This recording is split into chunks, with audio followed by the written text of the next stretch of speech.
வணக்கம். இன்றைக்கி என்ன அப்டேட் மொத்தமாக 4 அப்டேட்டு.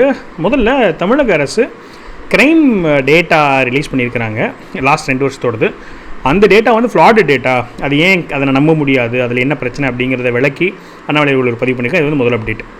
ரெண்டாவது, தினத்தந்தி குழுமத்தோடைய முன்னாள் தலைவர் வந்து தவறியிருக்கிறாங்க. ஸோ அவங்களுக்கு ஒரு இரங்கல் செய்தி கொடுக்குறது. அது 2வது அப்டேட்டு.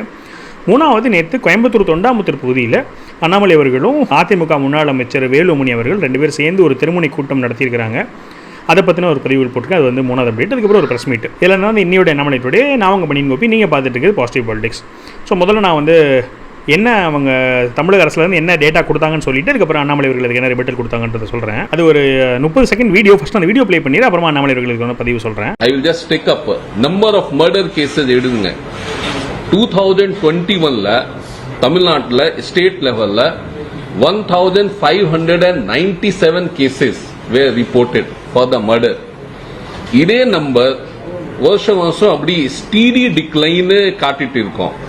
2024ல 1490 cases, 2025ல 1461 cases.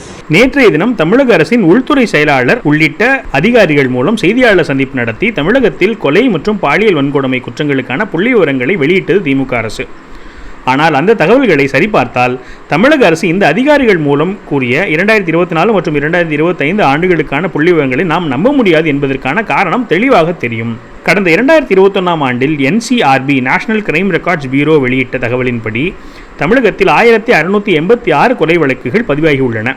ஆனால் நேற்றைய தினம் உள்துறை செயலாளர் கூறும்போது கடந்த 2021 ஆண்டு நடைபெற்ற கொலை வழக்குகள் எண்ணிக்கை 1597 என்று குறைத்து கூறியிருக்கிறார். அதாவது ஏற்கனவே திமுக அரசு தானே சமர்ப்பித்து தேசிய அளவில் வெளியிடப்பட்ட 2021 புள்ளிவிவரங்களில் இப்படி தவறான எண்ணிக்கையை கூறும்போது இதுவரை சமர்ப்பிக்காமல் திமுக அரசு மறைத்து வைத்திருக்கும் 2024 மற்றும் 2025 ஆண்டுகளுக்கான புள்ளிவிவரங்களை மக்கள் எப்படி நம்ப முடியும்? ஏற்கனவே வெளியிடப்பட்ட புள்ளிவிவரங்கள் இவர்கள் மாற்றி கூறும்போது இன்னும் வெளியிடப்படாத ஆண்டுகளுக்கான புள்ளிவிவரங்கள் உண்மையா என்ற சந்தேகம் எழுகிறது. முக்கியமாக உள்துறை மற்றும் காவல்துறைகளை நேரடியாக கையாளும் முதலமைச்சர் திரு ஸ்டாலின் ஏன் அதிகாரிகளை பேச வைத்து பின்னால் மறைந்து கொள்கிறார்? இந்த முக்கியமான விஷயங்களில் பதில் சொல்ல வேண்டியது அதிகாரிகள் அல்ல, முதலமைச்சர் தான். தமிழக மக்களுக்கு நேர்மையான விளக்கத்தை வழங்குவது அவர்களுடைய பொறுப்பு. ஆக்சுவலாக எல்லாருக்கும் எழக்கூடிய ஒரு டவுட்டு தான் இது. இதே மாதிரி இன்னொன்று நடந்துச்சு. என்ன நடந்துச்சுன்னா, தமிழக வெற்றி கழகம்னு விஜய் அவர்கள் கட்சி இருக்கு இல்லையா, அதோடைய ஒரு பொறுப்பாளர் ஆதவ் அர்ஜுனா அப்படின்னு சொல்லிட்டு இந்த லாட்டரி மார்ட்டின் அவருடைய ரிலேட்டிவ், அவர் நேற்று என்ன சொல்கிறாருன்னு சொன்னால், எஃப்ஐஆர்லாம் இப்போ போடுவாங்க, ஆனால் என்ன பண்ணாதீங்க, கவலைப்படாதீங்க, நம்ம ஆட்சி வந்தப்பறம் அந்த எஃப்ஐஆர்லாம் டெலீட் பண்ணிடுவோம்னு சொல்கிறார். ஸோ எஃப்ஐஆர் ரெக்கார்டே டெலீட் பண்ணிடுவேன்னு சொல்கிறாரு. இப்போ அதுதான் இவங்களும் வந்து என்ன பண்ணுறாங்கன்னா, ஏற்கனவே சொன்ன ரெக்கார்ட் ஆகி கொடுத்த டேட்டாவை இவங்க குறைச்சி சொல்கிறாங்கன்னு நலவர்கள் சொல்கிறாரு. ஸோ இவ்வளோ நாள் பாருங்கள், 2 வருஷம் ஏன் அவங்க சப்மிட் பண்ணலைங்கிறதுக்கான விளக்கமே கொடுக்கல, NCRBலையும் சப்மிட்டும் பண்ணல. இப்போ வந்து ஒரு ரிலீஸ் பண்ணுறாங்க. ஏன்னா இப்போ ரொம்ப லா அண்ட் ஆர்டர் பிரச்சனை இருக்குன்னு எல்லோரும் பேச ஆரம்பிச்சிட்டோம். அப்போ அதுக்கு வந்து ஒரு சப்பக்கெட்டு கட்டுற மாதிரியான ஒரு டேட்டா கொடுத்ததாக தான் எனக்கும் தோணுது. அடுத்தது அந்த இரங்கல் செய்தி. பத்திரிகை துறையில் மகத்தான பங்களிப்பு செய்த தினத்தந்தி குழுமத்தின் முன்னாள் தலைவர் பத்மஸ்ரீ டாக்டர் சிவந்தி ஆதித்தனார் அவர்களின் துணைவியார் திருமதி மாலதி ஆதித்தன் அவர்கள் காலமான செய்தி மிகுந்த வருத்தம் அளிக்கிறது. திருமதி மாலதி ஆதித்தன் அவர்கள் மறைவு தினத்தந்தி குடும்பத்தினருக்கும் பத்திரிகை துறையினருக்கும் பெரிய இழப்பாகும். இந்த கடினமான நேரத்தில் தினத்தந்தி அதிபர் திரு பாலசுப்ரமணிய ஆதித்தன் அவர்கள் மற்றும் அவர்களது குடும்பத்தினருக்கு ஆழ்ந்த இரங்கலையும் ஆறுதலையும் தெரிவித்துக் கொள்கிறேன். திருமதி மாலதி ஆதித்தன் அவர்கள் ஆன்மா சாந்தி அடைய இறைவனை பிரார்த்திக்கிறேன். ஓம் சாந்தி. அப்புறம் அந்த திருமுனை கூட்டம் பற்றின பதிவு. தமிழக மக்களுக்கு எந்நாளும் இன்னல் ஒன்றையே கொடுத்து வரும் திமுக ஆட்சியை முடித்து கட்ட வேண்டும் என்று உறுதி கொண்டு ஓரணியாக பெரும் அணியாக உருவெடுத்துள்ள தேசிய ஜனநாயக கூட்டணி வெற்றி பெற்று ஆட்சி அமைப்பதை உறுதி செய்ய தமிழ்நாடு பிஜேபி சார்பாக தமிழகம் முழுவதும் நடைபெற்று வரும் திருமுனை பிரச்சார கூட்டங்களில் ஒரு பகுதியான இன்றைய தினம் மாலை தொண்டாமுத்தூரில் நடைபெற்ற திருமுனை கூட்டத்தில் அதிமுக சட்டமன்ற உறுப்பினரும் முன்னாள் அமைச்சருமான வேலுமணி அவர்களோடு பங்கேற்று உரையாற்றியதில் பெரும் மகிழ்ச்சி கொள்கிறேன். விளாத்திகுளம் பகுதியில் ஒரு பள்ளி மாணவிக்கு நடந்த கொடூரத்தை அறிந்து தமிழகமே மிகுந்த கோபத்தில் இருக்கிறது. திமுக ஆட்சி ஏன் விரட்டியடிக்கப்பட வேண்டும் என்பதற்கு இந்த நிகழ்வு ஒன்றே சாட்சி. பட்டி தொட்டி எங்கும் பெண்களுக்கு பாதுகாப்பில்லை.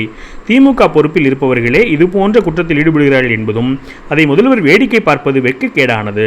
பெண்களுக்கு பாதுகாப்பான நல்லாட்சி நமது தேசிய ஜனநாயக கூட்டணியால் மட்டுமே வழங்க முடியும். வரவுள்ள தேர்தலில் நமது ஆட்சியை அமைக்க வேண்டும் என்ற தீர்ப்பை மக்களே கொடுப்பார்கள் என்பதில் எந்த சந்தேகமும் இல்லை. இந்நிகழ்வை சிறப்புடன் நிர்வகித்து ஏற்பாடு செய்த பாஜக தமிழ்நாடு கோவை தெற்கு மாவட்ட தலைவர் சந்திரசேகர் அவர்கள், முன்னாள் மாவட்ட தலைவர் வசந்த அப்படின்னு சொல்லிட்டு நிறைய பேராக எழுதுறாரு. எல்லார் பேரும் எழுதிடுறாரு.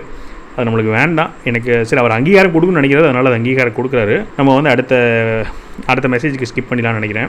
இதை முடிச்சுட்டு வந்து ஒரு 40 நிமிஷம் ப்ரெஸ் மீட் வேறு ஒன்று கொடுக்குறாரு. ஸோ அதெல்லாம் வந்து நேற்றோடைய ஹைலைட்டு. இன்னும் நம்ம வந்து என்ன பண்ணோன்னு சொன்னால், இந்த தொண்டாமுத்தில் பேசின வீடியோட ஹைலைட்ஸ், ஸ்பீச்சோட ஹைலைட்ஸ் நான் ஒரு வீடியோவாக போஸ்ட் பண்ணுறேன். அப்புறம் இந்த ப்ரெஸ் மீட்டோட ஹைலைட்ஸ் ஒரு வீடியோவாக நாளைக்கு நான் போஸ்ட் பண்ணுறேன். இல்லைனா இன்னையோடைய அண்ணாமலை டுடேயோடைய அப்டேட்டு, நான் மற்ற ஒரு சில வேலைகள் இந்த தமிழ் கேலண்டரை வந்து ஃபைனலைஸ் பண்ணிட்டு இருக்கேன். வந்துருச்சு, இன்னும் 1 மாதம் தான் இருக்குது.